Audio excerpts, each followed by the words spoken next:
Nunca se esqueça disso. Nós somos sal dessa terra e luz desse mundo. Nós estamos aqui para fazer a diferença, que Deus possa te usar para fazer a diferença na vida de alguém. Tenho certeza que essa pessoa vai ser eternamente agradecida a você pelo que Deus, vai fazer na vida dela, alcançando-a e libertando-a de toda obra do inferno, de toda obra do mal. Amém, irmãos? Glória a Deus. Eu quero compartilhar com você hoje a respeito ainda de justificação. Já devo estar falando isso há uns 3 cultos e vou continuar falando porque é algo muito importante. Na verdade, é o motivo pelo qual nós hoje vivemos tranquilos, seguros, sabendo que aquilo que nos espera, é maravilhoso e que nada de fato pode nos separar de Deus.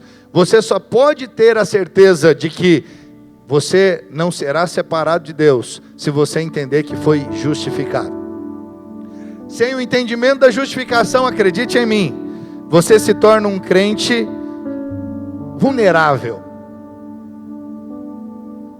Um crente que é conduzido ali por qualquer vento de doutrina, qualquer coisa que é falado, mexe, afeta você, porque falta-lhe essa convicção que uma vez que você foi justificado, você se tornou filho para sempre, você se tornou alguém que foi tirado do império das trevas e agora foi levado para o reino do Filho do seu amor, Cristo Jesus, e dali ninguém mais pode te tirar.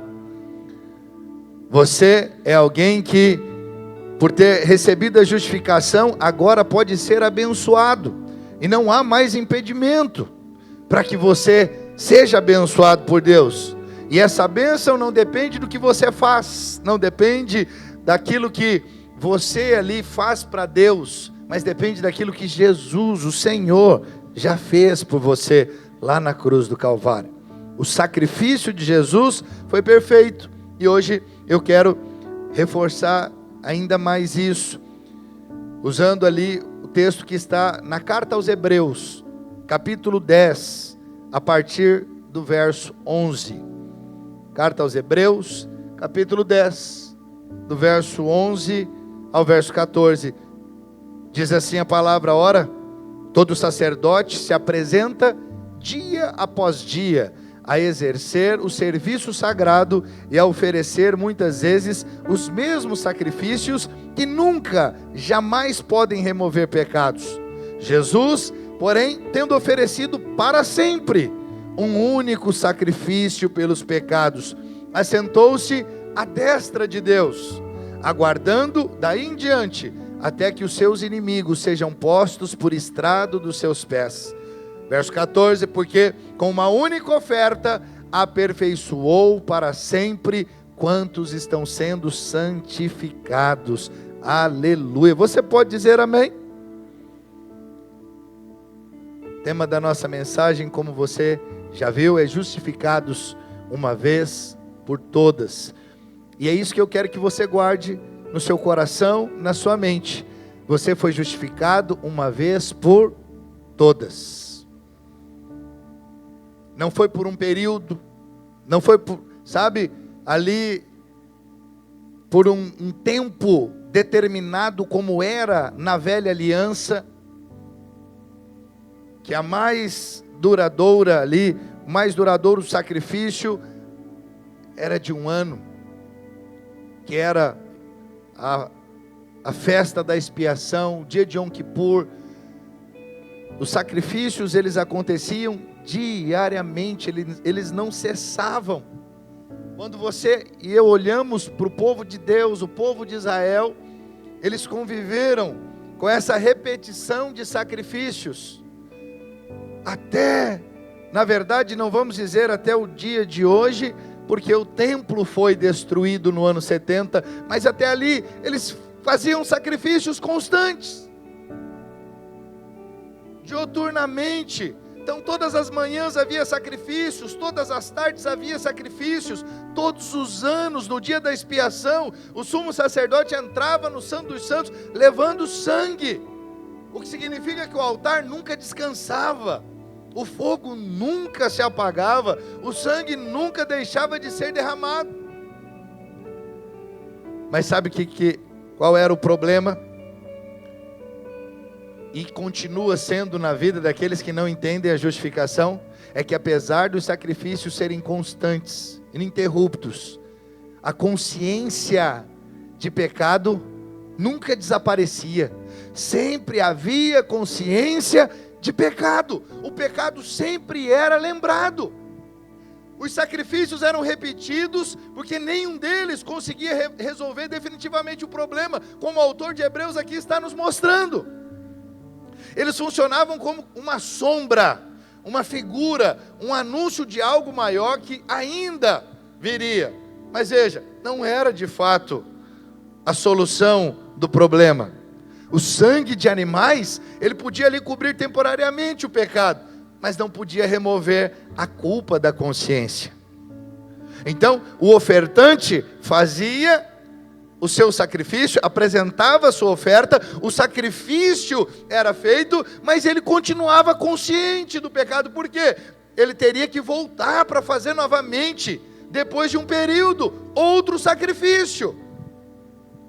Você consegue imaginar que coisa terrível? Nunca era o bastante. Para avaliar, aquele que anda segundo a lei, ele vive assim, ele nunca fez o bastante.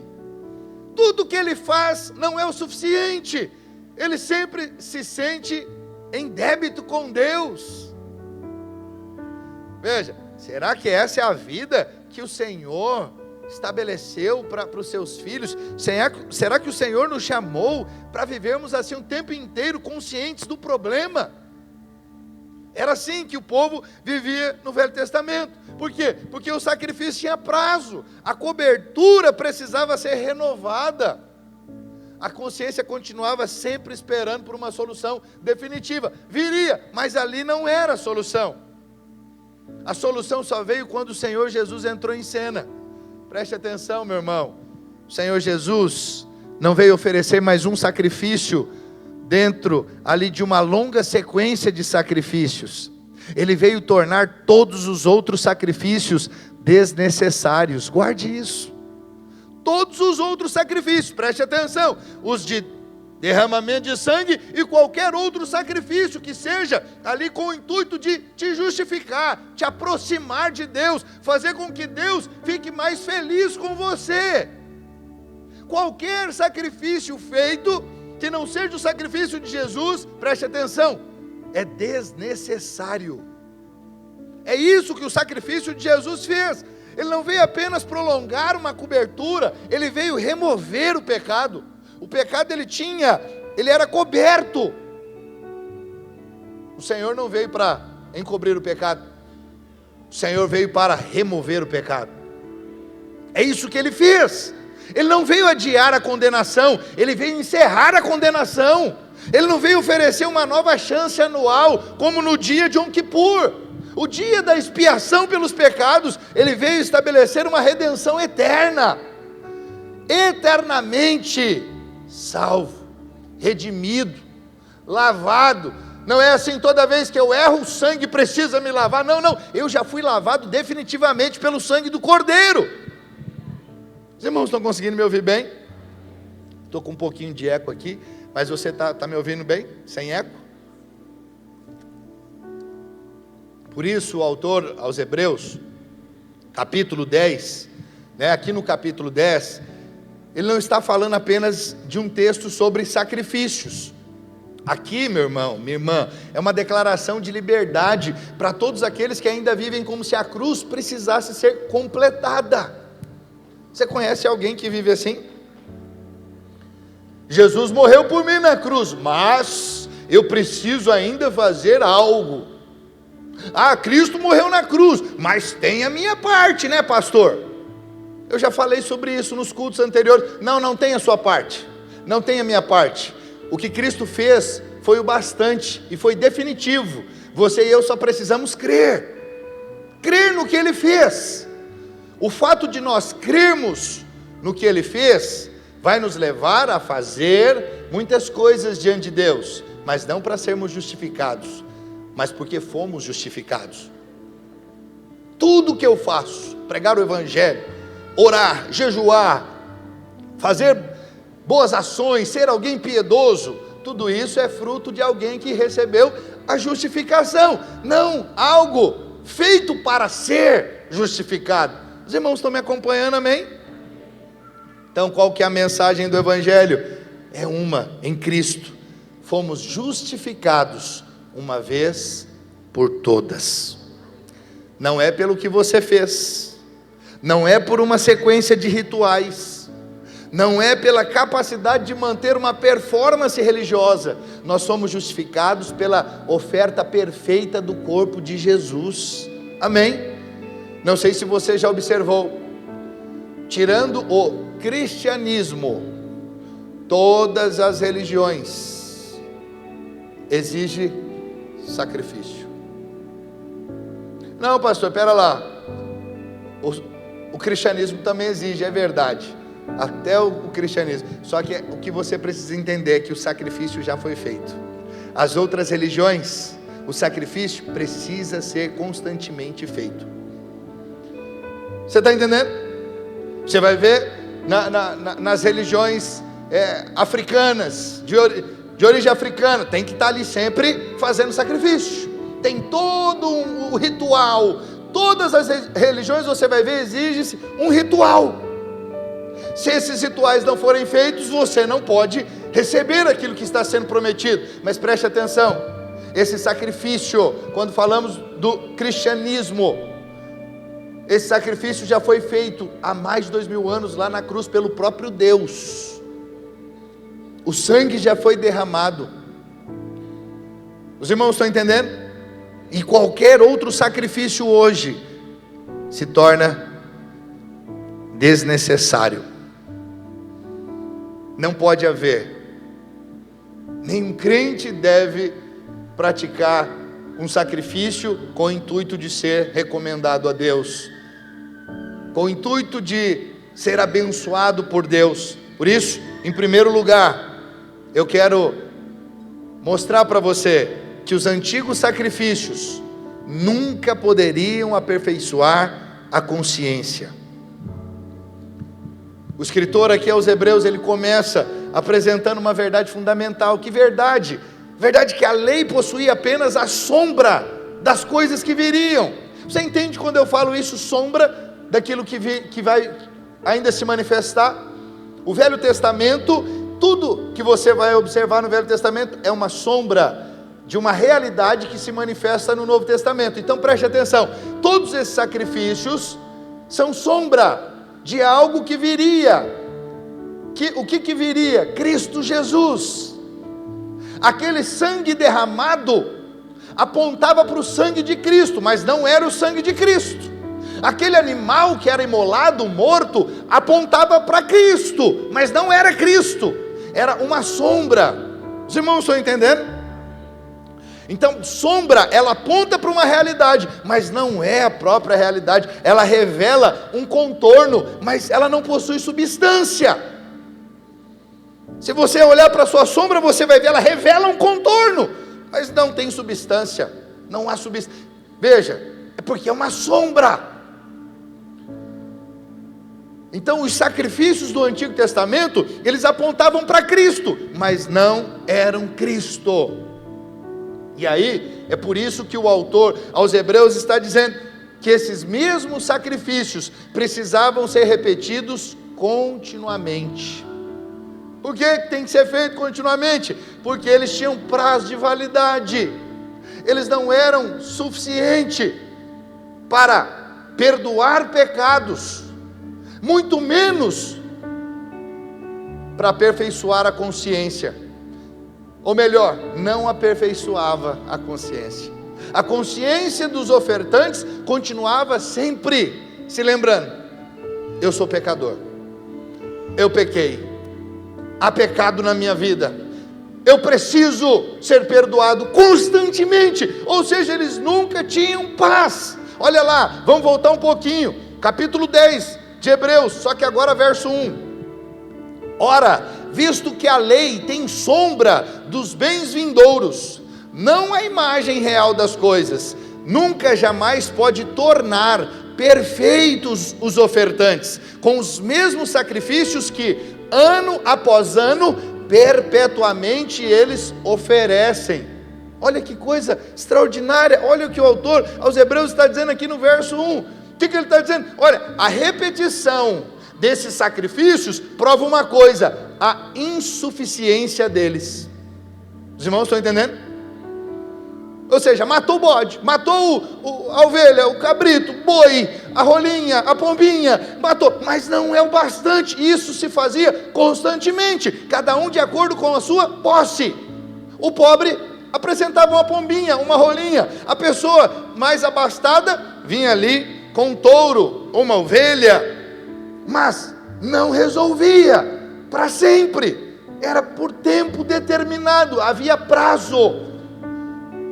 E o fato de ter que repetir, o autor aos Hebreus está dizendo, por isso é aqui visto a insuficiência, não é o bastante, todo ano, todo o mês, toda semana, sempre precisa realizar sacrifícios, porque se eles removessem definitivamente o pecado, o altar poderia descansar, mas o altar não descansava.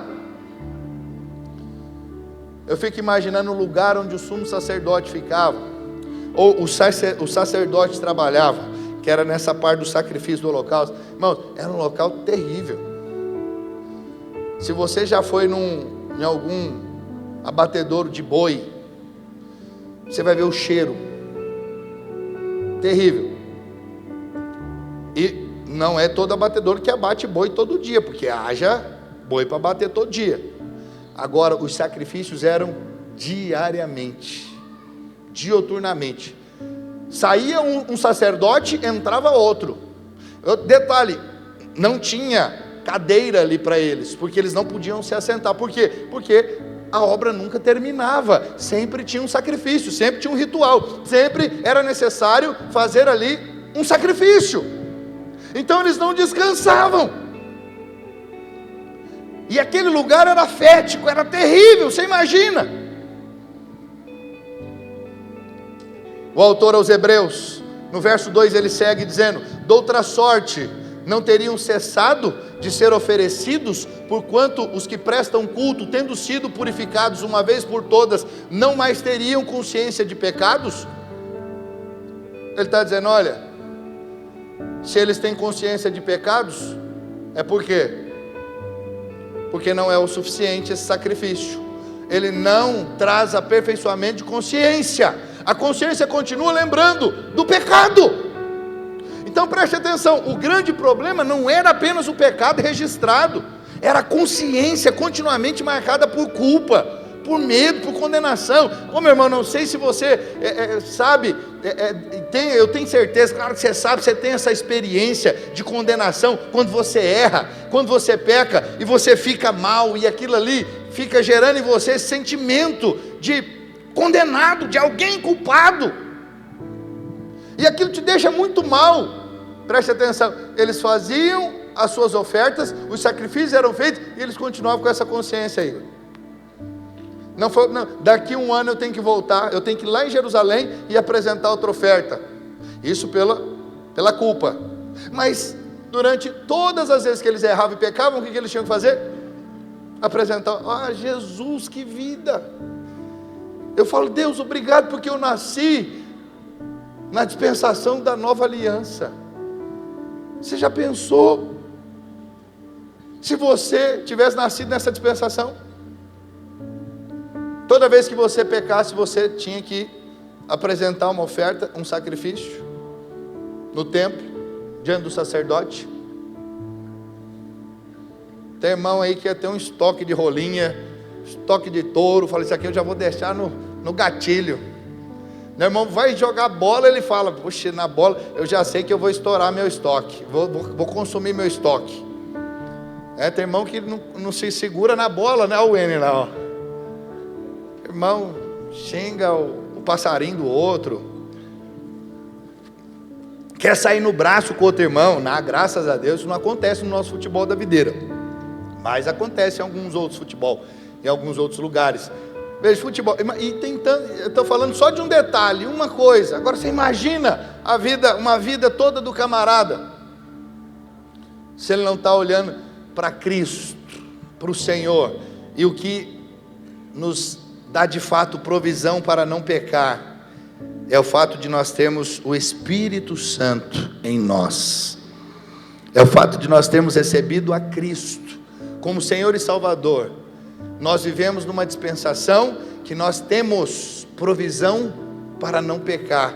Aquele povo não tinha ainda. Era um negócio assustador. Então entenda isso, essa consciência de culpa, isso é um negócio terrível. Todas as vezes que os sacrifícios eram realizados, eles estavam lembrando que o problema ainda não havia sido resolvido por completo, é só por um período. O sangue foi derramado, mas a consciência não foi libertada. O perdão era simbolizado, mas a obra definitiva ainda não havia acontecido. Então a pessoa saía do ritual sabendo que voltaria no ano seguinte. É como aquela dívida cuja cobrança havia sido adiada. A cobrança foi adiada, mas não foi eliminada. Não sei se você já teve essa experiência, como pagar o mínimo do cartão de crédito. Você fica ali aliviado, mas sabe, não está pago, e para piorar, você vai pagar uns juros absurdos, sim ou não? Era mais ou menos isso. Então você fazia o sacrifício, era só o mínimo que você pagou ali. Mas você sabe, mês que vem tem de novo. Só que um pouquinho mais puxado. Olha lá, Hebreus capítulo 10, verso 4. Porque é impossível que o sangue de touros e de bodes remova pecados. O que o autor aqui aos Hebreus está dizendo, irmãos? Era difícil, era improvável. Ele está dizendo que é o quê? Impossível. Umas palavrinhas que a gente não pode deixar passar batido. Tem que pegar, opa, impossível, não tem como, não há possibilidade. O sangue de bodes, o sangue de touro não vai remover pecados. Preste atenção, nenhum animal poderia carregar plenamente a culpa moral de um ser humano. Nenhum sacrifício oferecido pelo homem poderia produzir uma justiça perfeita diante de Deus. Isso aqui, talvez você possa, você já está aqui caminhando mais tempo ouvindo sobre isso. Para você fica assim, ó, para mim já está mais jóia essa questão, está fácil de assimilar. Mas acredite, irmãos, isso aqui confronta demais a nossa religiosidade. Essa verdade aqui confronta demais, sabe por quê? Até hoje tem muitos irmãos vivendo ali tentando oferecer sacrifícios para acalmar a consciência. Quantas pessoas estão servindo a Deus para dar uma acalmada na consciência? Aí passa um tempo, ele se sente ali de novo com culpa, consciência pesa. Aí ele sabe o que ele faz? Puxa vida, preciso lá ver com o pastor lá se não está precisando de alguma coisa e tal, e assim, sabe? Ele aparece querendo fazer algo, mas qual a motivação dele? Dar uma aliviada na consciência, para ficar melhor com Deus, porque é o que ele pensa. Opa, se eu ofertar 2 inscrições, puxa vida, o céu vai estar alegre comigo, Deus vai ficar e vai dizer, tá de parabéns, filho. Então quantas pessoas hoje vivem dessa maneira na vida da igreja? Não, eu tenho que servir. Mas por que, irmão, que você tem que servir? Quem falou que você tem que servir? Servir não é uma coisa, não é uma obrigação. Servir é um privilégio. Eu não sirvo porque eu tenho que servir, eu sirvo por um senso de privilégio. O Senhor me salvou e quer salvar outras pessoas, e Ele falou, eu quero usar você. Puxa vida, que privilégio. Dentre bilhões de pessoas, Deus está dizendo, eu quero te usar. Isso é um negócio extraordinário. E aí eu vou, como que? Não, tem que servir, tem que fazer, tem que liderar a célula, tem que dizimar, tem que... Irmão, você não tem nada. Tem que nada. Se você faz porque tem, eu quero dizer para você, está errado. Está errado. O Senhor não olha só o que você faz, Ele olha a sua motivação. Você acha que o Senhor fica feliz que você se relacione com Ele porque tem que? Volta, para ficar mais fácil isso aí, vamos para o casamento. Qual é a mulher ou qual é o marido que ficaria feliz com o seu cônjuge se soubesse que o cônjuge só beija ele porque tem que? Por que você me beija, meu bem? Porque tem que beijar. Por que, meu bem, você namora comigo? Porque tem que namorar. A Bíblia diz, o seu corpo é meu corpo é seu. Veja, tudo por mandamentos. Não, eu não namoro porque tem que, porque é bom demais. Que é um privilégio, é bom, é porque, puxa a vida. Eu não dou um beijinho na minha esposa porque tem que dar. Eu beijo porque, deixa eu ficar quieto aqui, senão, isso aqui eu deixo para o culto de casais. Agora, você imagina um insulto a Deus. Senhor, estou te servindo porque a Bíblia fala, tem que servir. Senhor, eu estou dando dízimo porque, se eu não der o dízimo, o Senhor vai me pegar pelo cabelo. Preste atenção, você não vive mais na dispensação da lei. Não só fazer, mas como fazer é importante. Hoje, tudo que eu faço porque eu fui atraído. O amor de Deus me constrangeu de tal maneira, veja, que a minha resposta é fazer aquilo que na lei tinha que fazer, mas eu não faço porque tem, eu faço porque é prazeroso, porque é privilégio. Quantos estão entendendo? Mas por quê? Porque eu sei que eu fui perdoado. Aquele povo lá matava bode, matava touro, e não resolvia, continuavam com conta diante de Deus. Mas Jesus veio e morreu por mim na cruz, pagou toda a minha dívida, e Ele diz, filho, você está perdoado, você está justificado.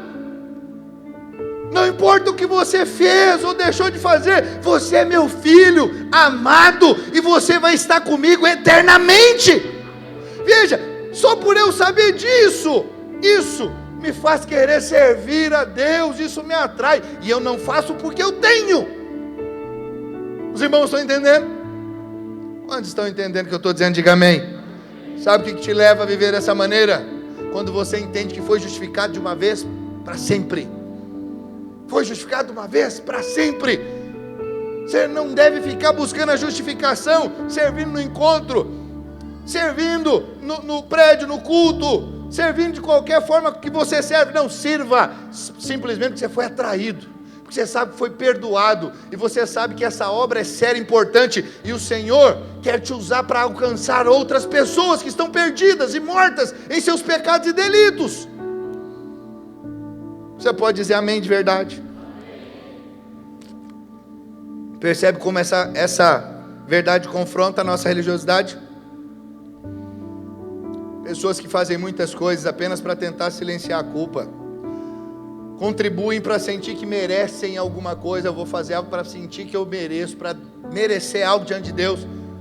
Fazem promessas depois que caem e dizem, agora vou melhorar, desta vez, Deus, vou me comportar, vou mostrar, meu Deus, que eu sou digno. Veja, parece espiritual, parece bonitinho, mas pode ser apenas uma nova versão dos sacrifícios repetidos do Velho Testamento. Só mudou o tipinho.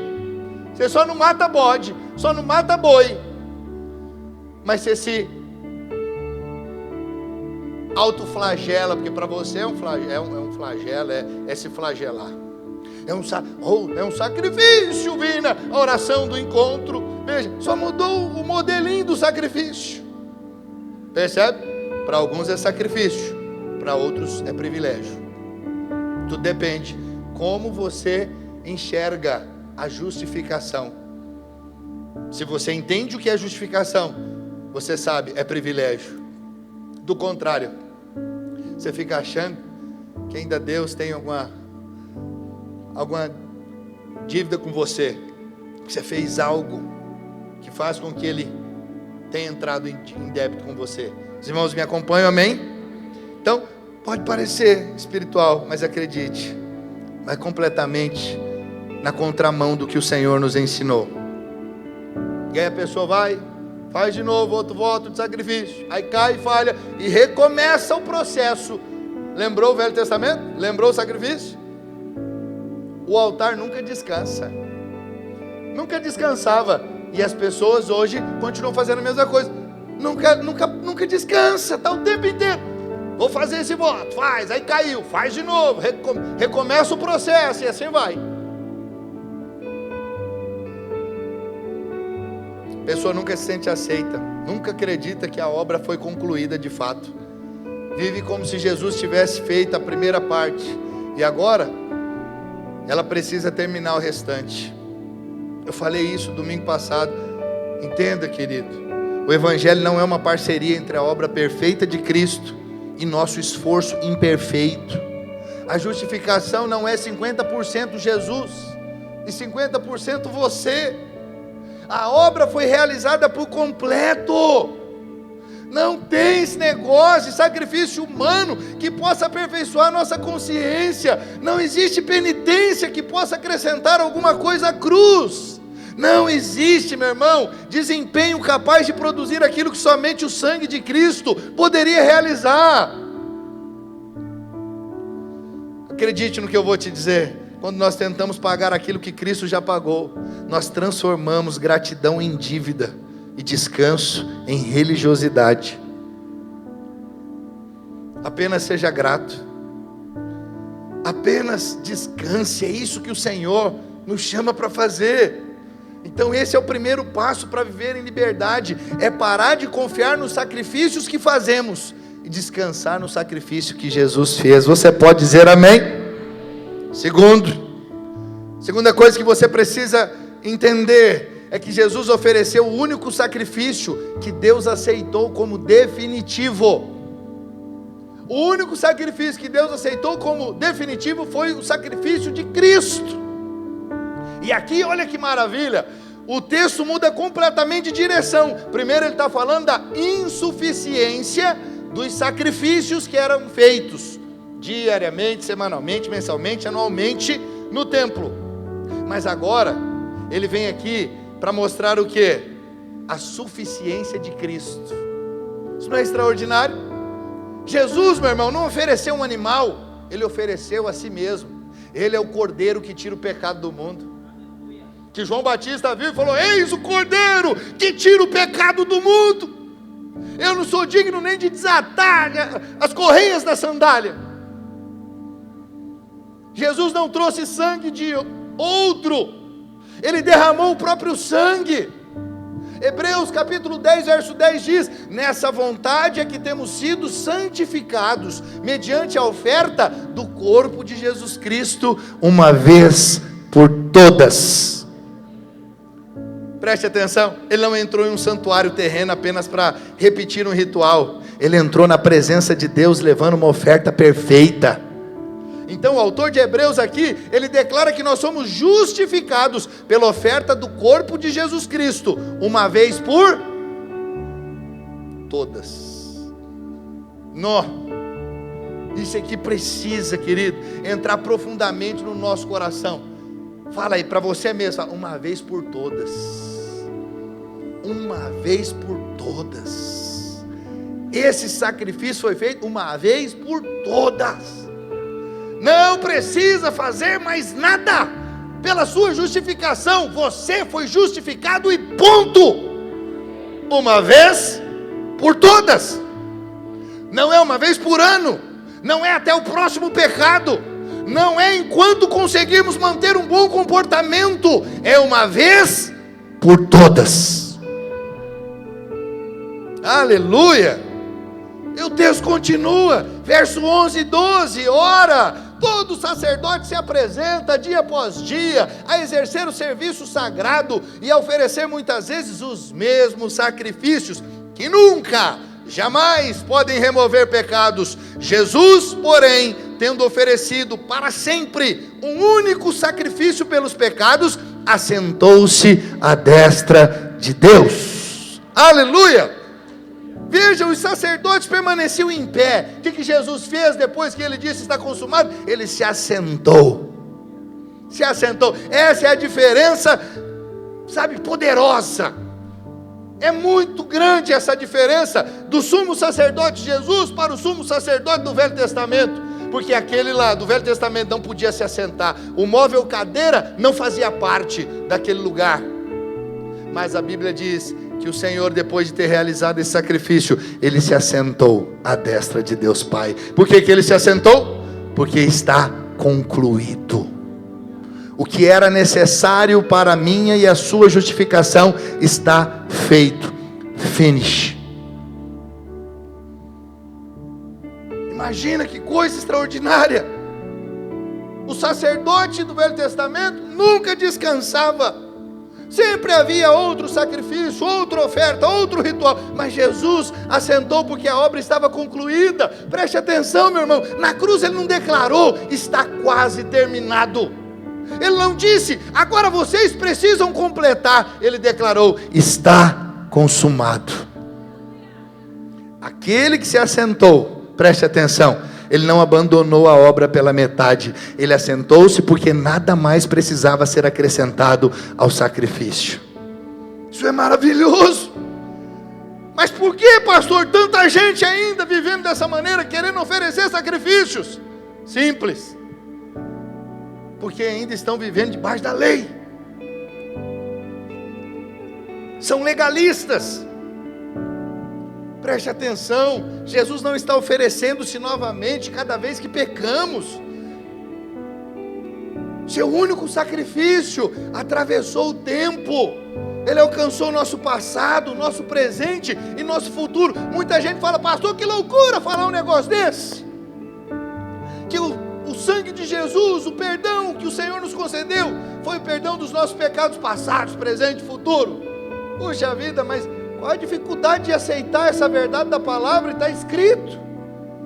Aliás, quando Jesus morreu pelos seus pecados, você não tinha nem nascido. Por que você acha que ele só morreu pelos seus pecados passados? Quando ele morreu e todos os seus pecados eram futuros. Você está entendendo o que eu estou dizendo? Tem irmão que acha que toda vez que ele pega, Jesus vai lá e morre de novo. E aí, está perdoado de novo. Não, querido, Jesus morreu uma só vez. E foi o suficiente, o bastante. É isso que a palavra diz. Ele não tem que morrer todas as vezes que você e eu erramos. Você foi justificado pelo sangue de Jesus, que foi derramado há mais de 2000 anos na cruz. A oferta de Jesus foi suficiente. Eu sei que tem irmão que não gosta disso, mas mesmo assim eu fico fazendo para você acordar. Fala para o irmão que está do seu lado e fala, a oferta de Jesus foi suficiente. Chacoalha ele aí, que às vezes ele está cochilando, está dormindo. Opa, pastor, mas isso significa que o pecado deixou de ser sério? Não, preste atenção, olha para cá. O pecado continua sendo algo sério. É tão sério o pecado que ele exigiu a morte de Jesus. Como é que você pode dizer que o pecado não é um negócio sério? Também não significa que podemos viver de maneira irresponsável, porque assim tem muitas pessoas que falam, esses irmãos aí que pregam a graça, eles são irresponsáveis, eles devem viver em pecado, porque essa pregação deles é pregação de quem vive em pecado. É o contrário. Quem prega a graça é que foi liberto. Quem prega a lei está sempre sujeito ao pecado. Não sou eu quem digo, é a própria palavra. E eu vivo isso. Eu vivo essa experiência. A graça é provisão para a libertação. Alguém que vive na lei, ele está sempre debaixo de condenação. Quantos estão me acompanhando? Diga amém. Então não, nós não vivemos de maneira irresponsável. Sabe por quê? A graça não produz cinismo. A graça produz gratidão, transformação e desejo de viver por aquele que nos amou, por aquele que deu a vida por nós. É isso que a graça faz.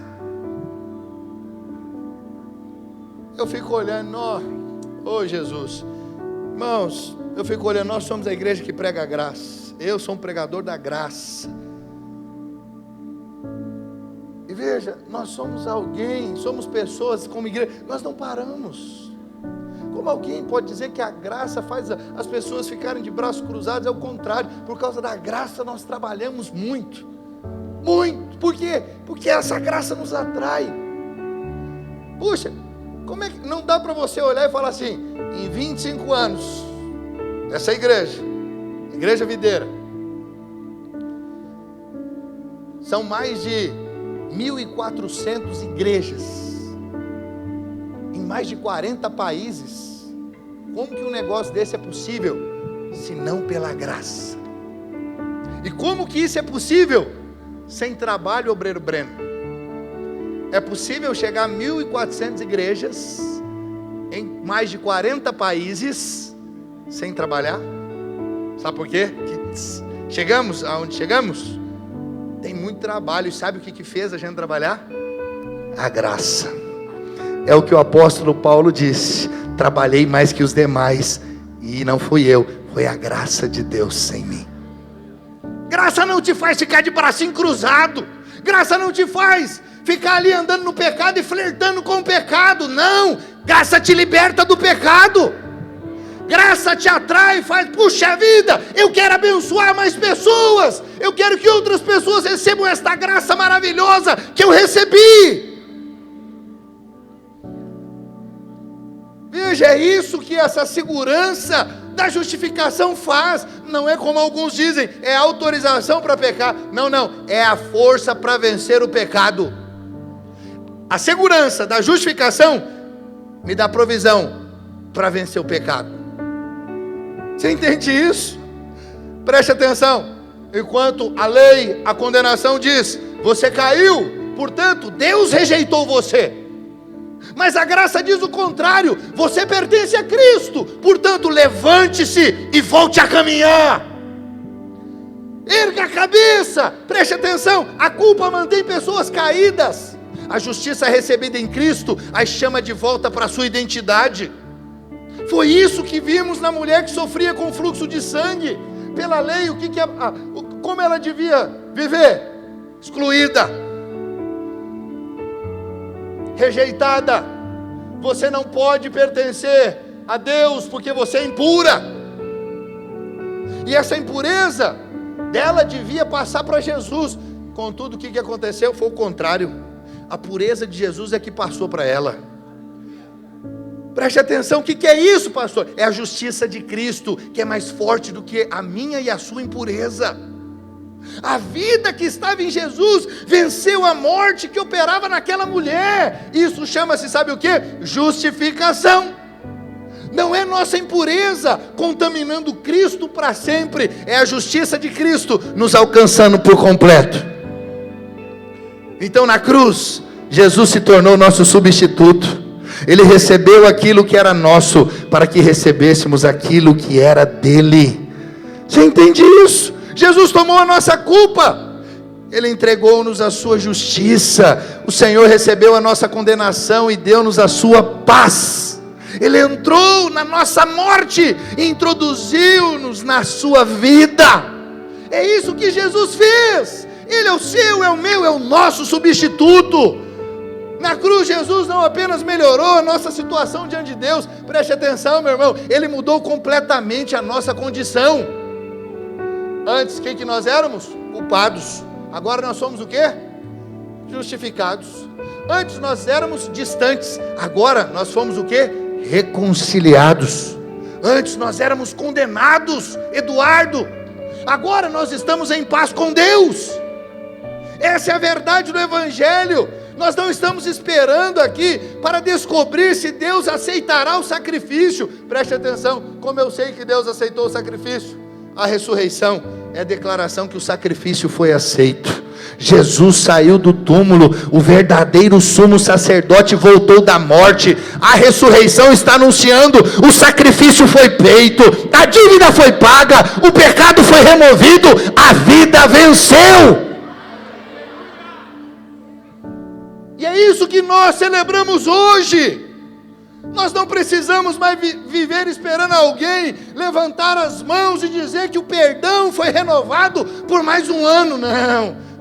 O perdão foi permanente para sempre, uma vez para sempre. Você pode dizer amém? Em Cristo, o perdão não foi renovado temporariamente, ele foi estabelecido eternamente. Guarde isso no seu coração. E por último, o único sacrifício de Jesus nos aperfeiçoou para sempre. Aleluia! Sabe por quê? Porque Deus aceitou o sacrifício dele. O único. Por isso, esse sacrifício nos aperfeiçoa para sempre. Então preste atenção, um ponto culminante do texto é que com uma única oferta, Jesus aperfeiçoou para sempre aqueles que estão sendo justificados. Deixa eu te explicar isso aqui melhor. A expressão aperfeiçoou para sempre não significa que agora nós possuímos comportamento perfeito, você está entendendo? Porque nós não temos comportamento perfeito, nós ainda falhamos. Tem alguém aqui que ainda não falha? Dá um sinal com a sua mão. Só uma criança falou isso. Ela é perfeita mesmo, aos olhos é pura.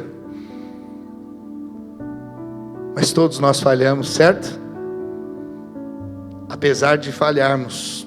Hebreus 10, 14 diz: porque com uma única oferta aperfeiçoou para sempre quantos estão sendo santificados.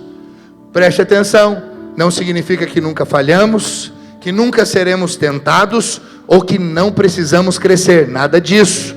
O texto não está falando de perfeição humana, está falando de uma posição perfeita diante de Deus.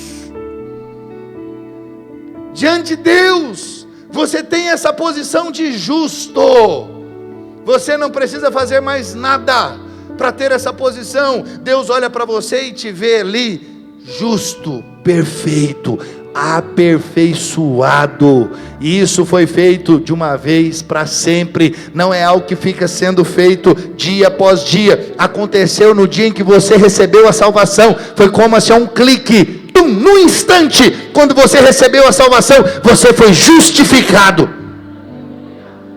E você lembra quando você foi justificado? Você ainda era cheio de problemas, sim ou não? Até hoje você tem problema, mas você imagina quando você converteu.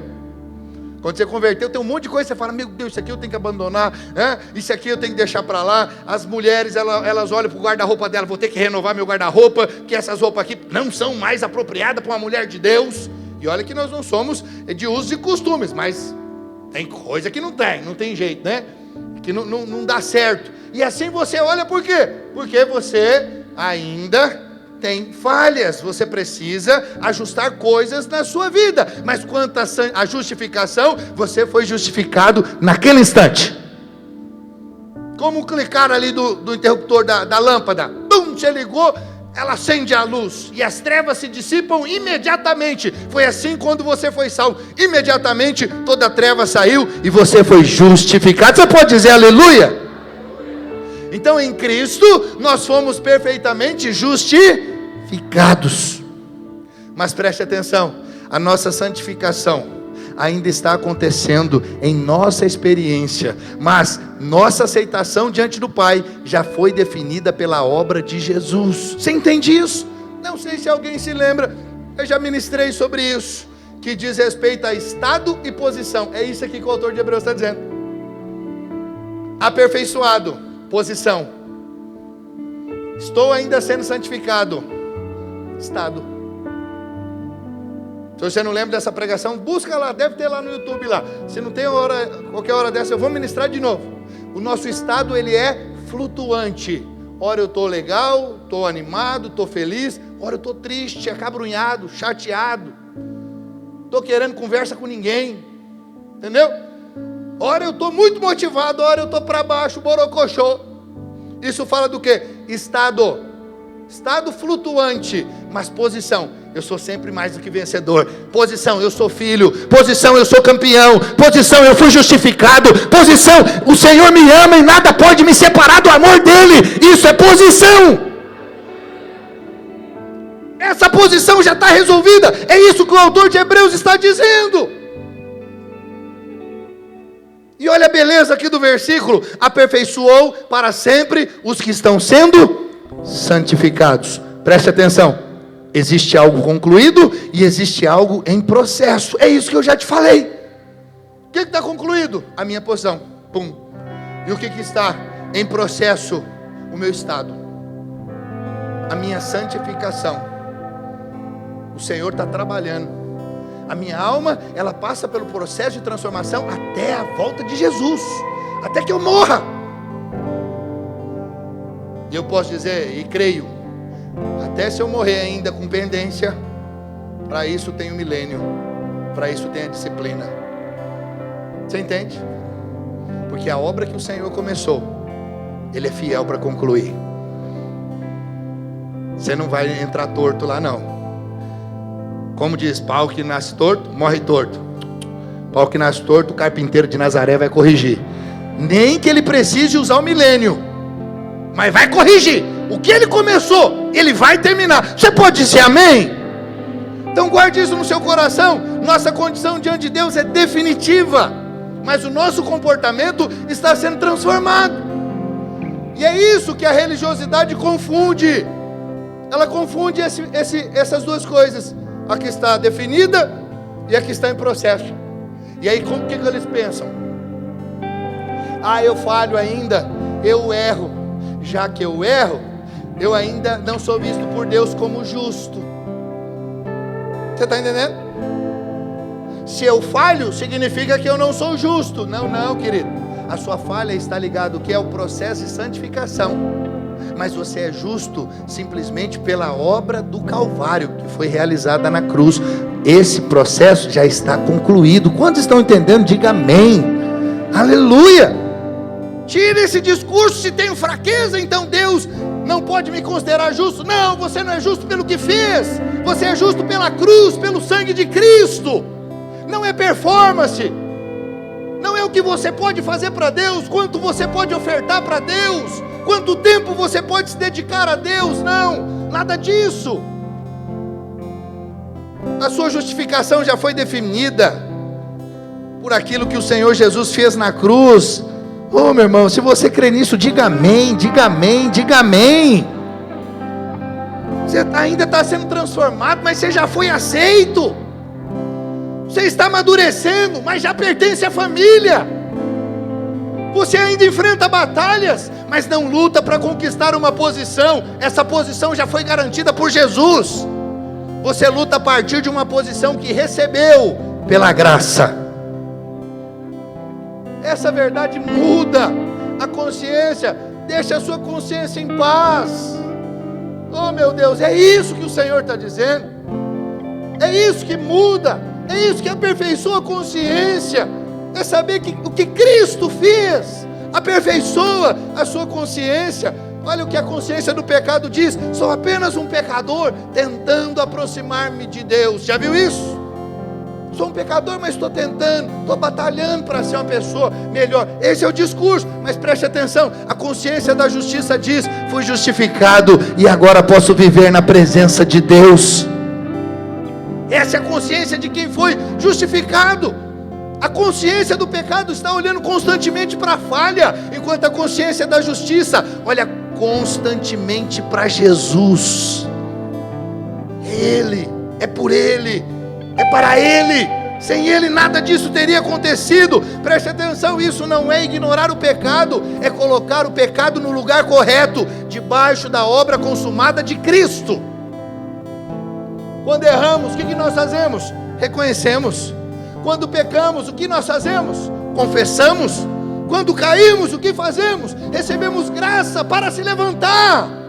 Mas nós não voltamos ao tribunal para descobrir novamente qual será o veredito. Preste atenção, o veredito já foi dado: justificado. não vai voltar, não tem outro momento, outro tribunal, já foi realizado por Jesus na cruz. Ele já sofreu o juízo lá na cruz. Qualquer coisa diferente disso é o diabo. Quem é o diabo? O nosso acusador. Essa é a estratégia do cacará, do Satanás, do inimigo das nossas almas, é manter você e eu presos à sensação de desmerecimento. O diabo está perguntando: você realmente acredita que é justo? Depois do que você fez? Depois do que pensou? Depois de ter falhado novamente? É assim que você pensa quando erra e não tem consciência de justificação. Mas preste atenção, não é você, é o diabo. Ele só está colocando na primeira pessoa. Ele nunca vai dizer você. Ele vai sempre dizer na sua consciência, na sua mente: eu. Para você achar que é você, mas é ele acusando. Então a sua resposta precisa ser baseada com a verdade da palavra, não com sentimentos. Porque se for com sentimento, você vai ser abalado. Nós não respondemos de acordo com o que sentimos. Nós respondemos com base no que Cristo realizou. Você pode dizer amém? Não sou justo porque sempre agi correto. Sou justo porque fui colocado em Cristo. A minha e a sua justiça não é uma conquista moral, é um dom recebido pela fé. Quantos podem dizer amém? Aleluia! Você e eu fomos justificados gratuitamente pela graça, meu irmão. Guarde no seu coração, você não luta para ser aceito, você luta porque já foi aceito. Você não obedece para conquistar o amor de Deus, você obedece porque o amor de Deus te conquistou. Faz toda a diferença. Acredite em mim, a justificação não é Deus fingindo que você nunca pecou, não. É Deus declarando que o pecado já foi plenamente julgado em Cristo. Está resolvido. Sabe, quando essa verdade entra no seu coração, a culpa perde a força, a condenação perde a voz, e a presença de Deus deixa de ser um lugar de medo. Você entra ali com confiança, você adora a Deus sem tentar pagar uma dívida. Você pode servir sem buscar aceitação. Você resiste ao pecado sem carregar a identidade de pecadores condenados. Sabe por quê? Porque nós somos aperfeiçoados para sempre. Você pode dizer amém? Você pode dizer aleluia? Gostaria de chamar aqui a equipe de servos para se posicionar, para nós distribuirmos o pão e o cálice, que fala dessa verdade tão poderosa. Nós somos justificados pelo sangue do Cordeiro. O sacrifício de Jesus foi o suficiente, porque é um sacrifício perfeito. Oh, meu irmão, nós vivemos na melhor época que um cristão poderia viver, na dispensação da graça, debaixo da nova e eterna aliança, que é representada pelo pão e pelo cálice que você vai receber. Daqui a pouquinho vai comer e vai beber, se lembrando, você é filho, você é justo. Isso não é maravilhoso? No Velho Testamento, o sacrifício lembrava do quê? Do pecado. Hoje, o sacrifício de Jesus lembra o quê? Que você é justo. Não é maravilhoso? Mudou completamente. Esse sacrifício aqui, ó, que retrata o sacrifício de Jesus na cruz, lembra que você foi perdoado, que você é amado, que você é justo em Cristo, e que nada pode separar você do amor de Deus. Você pode dizer aleluia? Fique de pé aí onde você está. Louvado seja o nosso Deus. Oh, aleluia. Jesus, Tu és maravilhoso. Quero que você adore ao Senhor, enquanto o pão e o cálice está consagrado para o uso da igreja, para participar da mesa do Senhor. Adore ao Senhor aí no seu lugar, diga palavras de amor. Vamos cantar juntos uma canção ao Senhor, o adorando, entronizando a Ele, dizendo que Ele é tudo para nós, Ele é o motivo de estarmos aqui. Por causa dele nós somos seguros, estamos caminhando seguramente, porque somos justificados, fomos justificados. Aleluia, louvado seja o Senhor. Os irmãos podem distribuir o pão e o cálice. Aleluia. Pecados que nos traz restauração, nada além do sangue, nada além do sangue de Jesus,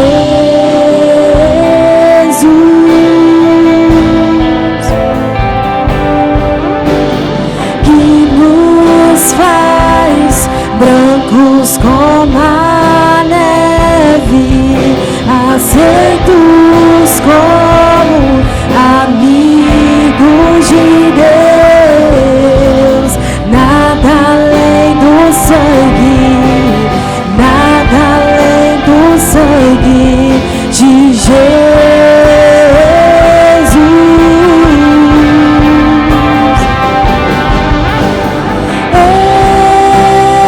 Eu sou livre, eu sou livre. Nada além do sangue, nada além do sangue de Jesus.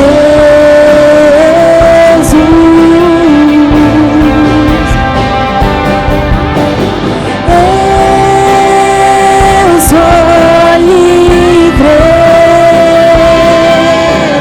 eu sou livre. Nada além do sangue, nada além do sangue de Jesus,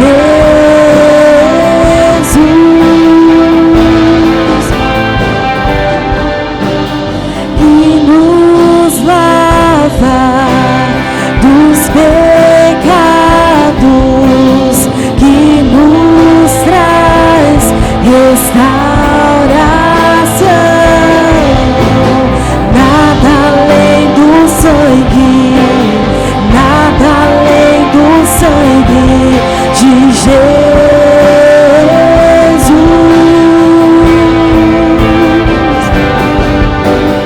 que nos faz brancos como a neve, aceitos como amigos de Deus. Nada além do sangue, nada além do sangue de Jesus.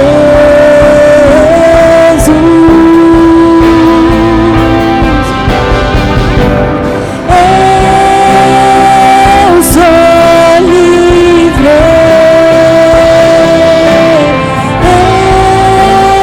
eu sou livre.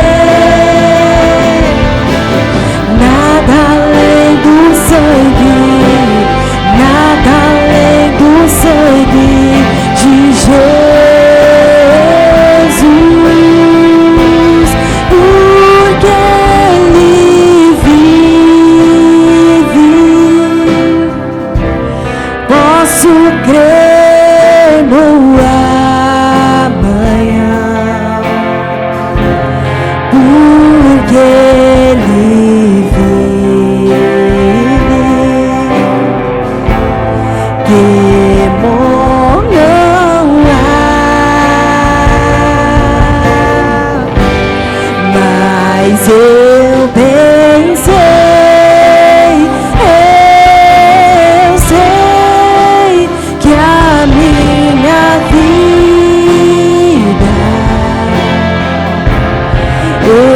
está nas mãos do meu Jesus, que vive está. Porque Ele vive, declare, porque Ele vive.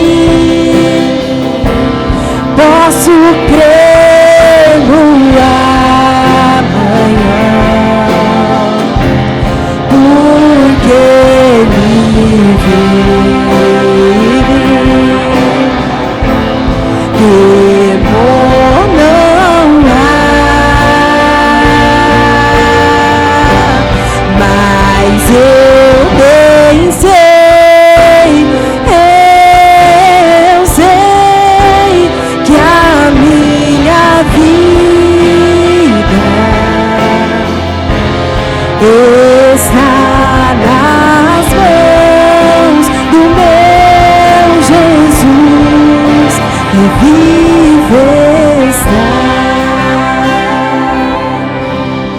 Aleluia.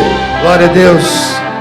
Sabe, antes de nós participarmos juntos, comemos do pão e bebemos do cálice, talvez pessoas, ou talvez uma pessoa, tenha chegado aqui carregando uma culpa que ninguém conhece. Talvez continue vivendo, ou melhor, revivendo um pecado que Deus já perdoou. Talvez pense que precisa manter distância da presença de Deus até sentir-se digno novamente. Talvez você está aqui, ou mais de uma pessoa está aqui assim. Mas escute, hoje o Espírito Santo chama você para abandonar essa consciência de condenação e abraçar a consciência da justiça. O Senhor está dizendo para você: não olhe apenas para aquilo que você fez, olhe para aquilo que Jesus fez.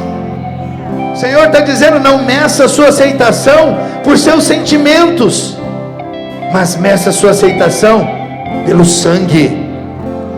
Pare de confiar em sua performance, confie no sacrifício. Escute, se você está em Cristo, e você é filho, só está vivendo debaixo de uma consciência errada, o veredito do céu sobre a sua vida é definitivo. Escute: justificado, perdoado, reconciliado, aperfeiçoado para sempre. É isso que o Senhor diz para você. Então se levante, adore e viva como alguém que foi justificado uma vez por todas. Talvez você até se negou de pegar a ceia, porque você se sente indigno. Preste atenção, você não é digno mesmo de tomar a ceia. Ninguém é. Você só toma a ceia, sabe por quê? Porque o Senhor pagou um alto preço lá na cruz, porque Ele aperfeiçoou a sua consciência para sempre. Ele te justificou. Você não come do pão e não bebe do cálice porque você é bom, é porque Ele é bom. Portanto, hoje, se você não pegou, pegue o pão. Você está em comunhão com a igreja, ou está chegando, mas você foi batizado, desceu as águas do batismo, não fique sem ceiar. Pegue do pão, pegue do cálice e ceie conosco nessa noite. Amém? Tem alguém no nosso meio que foi omitido? Não é alguém desse, alguém foi omitido da distribuição do pão e do cálice. Se alguém foi omitido, é só dar um sinal com a sua mão, e o servo vai até você levar o pão e o cálice. Todos receberam? Amém? Aleluia, glória a Deus. Então vamos juntos celebrar, vamos juntos aqui participar da mesa do Senhor. Eu quero que você erga aí o seu pão, aonde você está, bem alto, e repita comigo, diga: este pão é o corpo do Senhor Jesus, que foi moído na cruz. Diga: Ele já levou as minhas maldições e as minhas enfermidades. Diga: pelas suas pisaduras eu sou sarado. Diga: eu sou curado. Diga: ao comer este pão, eu estou comendo dele. Diga: Ele é a minha vida, Ele é a minha cura. Diga: Ele é a minha saúde. Diga: eu creio que sou membro do corpo de Cristo. Diga: no corpo de Cristo não há maldição, nenhuma maldição. Diga: o diabo não toca em Cristo, então ele não toca em mim, porque eu sou membro de Cristo. Diga: ao comer este pão, eu declaro que estou em unidade com meus irmãos. Diga: cremos em um só Deus, em um só Senhor. Diga: temos uma só fé e andamos em um só Espírito, em nome de Jesus.